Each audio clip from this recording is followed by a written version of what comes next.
אנחנו במערכה על הבית, מלחמה על הבטחת קיומנו, מלחמה שבה ננצח.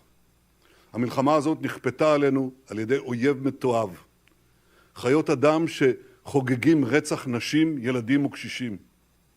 את הזוועות שחמאס ביצע לא ראינו מאז זוועות דאעש. ילדים כפותים שהוצאו להורג עם שאר בני משפחותיהם, צעירים וצעירות שנורו בגבם, הוצאו להורג, ועוד זוועות שאני לא אתאר כאן. אנחנו ידענו תמיד מי זה החמאס. עכשיו כל העולם יודע. חמאס זה דאעש, ונכריע אותו בדיוק כפי שהעולם הנאור הכריע את דאעש. האויב הנאלח הזה רצה מלחמה, הוא יקבל מלחמה. בתחילת המלחמה הנחיתי לעשות 5 דברים מיידיים. פעולה ראשונה, לטהר את היישובים ולהדוף כל כניסה של אויב לשטחנו. הקרבות האלה עדיין מתנהלים.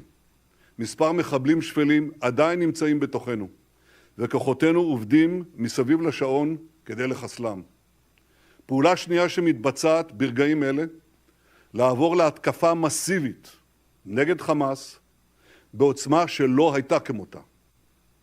פעולה שלישית, לבצר את יתר החזיתות, בגבול הצפון מול חיזבאללה, ביהודה ושומרון ובתוך מדינת ישראל. אני מחבק את הלוחמים והלוחמות, את כל אנשי הביטחון וההצלה, שפועלים באומץ לב בלתי רגיל, גם ברגעים אלה, בכל החזיתות הללו, ומחרפים את נפשם כדי לשמור על מדינת ישראל. פעולה רביעית, המשך העצמת התמיכה הבינלאומית, שאותה התחלתי לגייס עם פרוץ המערכה בשבת, כדי לשמר את מרחב הפעולה שלנו נגד אויבינו. פעולה אחרונה, מבחינתי בעלת חשיבות עליונה, לבסס את האחדות בעם. הפילוג בתוכנו נגמר. כולנו מאוחדים. וכשאנחנו מאוחדים, אנחנו מנצחים. העם מאוחד, ועכשיו ההנהגה צריכה להתאחד.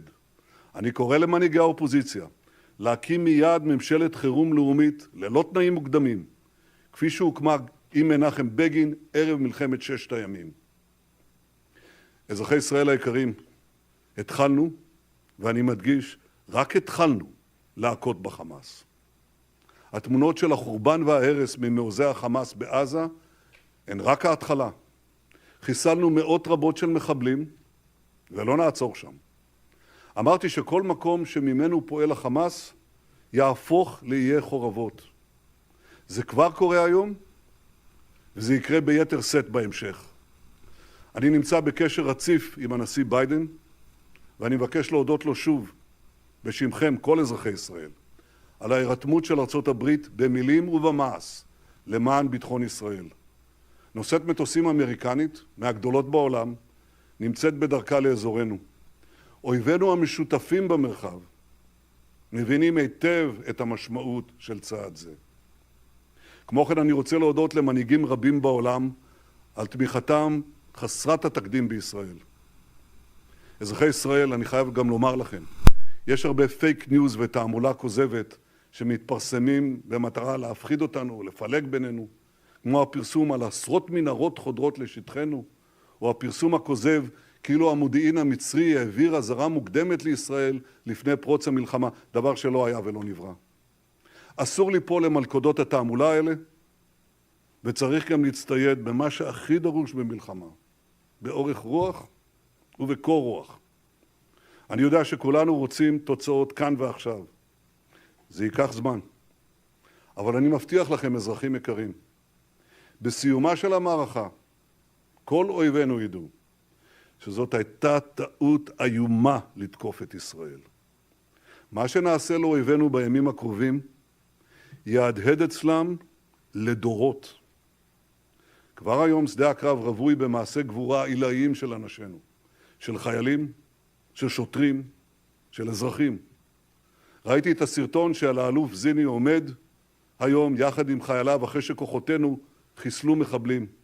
זאת הרוח שלנו, שמתבטאת בעמידה איתנה, בעמידה נחושה, יחד. ראיתי גם סרטון מרטיט לב של דוד, חייל צה"ל שבנו התינוק נכנס אתמול בבריתו של אברהם אבינו. דוד היה בשטח עם חבריו ליחידה, וצפה בטקס ברית המילה על מסך הטלפון הנייד, וכשנשמעו המילים, בדמייך חיי, דמעות עמדו בעיני כולנו. אתמול מיניתי את תת-אלוף במילואים גל הירש, כאחראי על נושא החטופים יותר נכון, החטופים והנעדרים, והוא כבר החל בעבודתו. אנחנו נעשה הכל למענם. לב כולנו עם משפחות החטופים, לב כולנו עם משפחות החללים. איבדנו משפחות שלמות, בנים ובנות, צעירים וקשישים, חיילים וחיילות, שוטרים ואנשי ביטחון, יהודים ולא יהודים. שותפות הגורל היא של כולנו. זאת איננה מלוצה. זה דבר אמיתי, זה הדבר הכי אמיתי והכי עמוק שקושר אותנו אחד לשני. יחד נתגבר ויחד ננצח, רק ביחד. כראש ממשלת ישראל אני אומר לכם בגילוי לב, ימים קשים עוד לפנינו. אנו דואבים על אחינו ואחיותינו שדמם נשפך, ואנחנו נחושים לנצח במלחמה הזאת, כדי להביא חיים, ברכה ואור לעמנו ולמדינתנו. תקומת ישראל היא נס ומופת של אמונה ומעשה.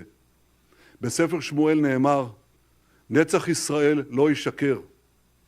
לאורך המסע הארוך של עמנו, הבטחה זו קוימה במלואה. גם הפעם נעמוד בהבטחה, כי עם ישראל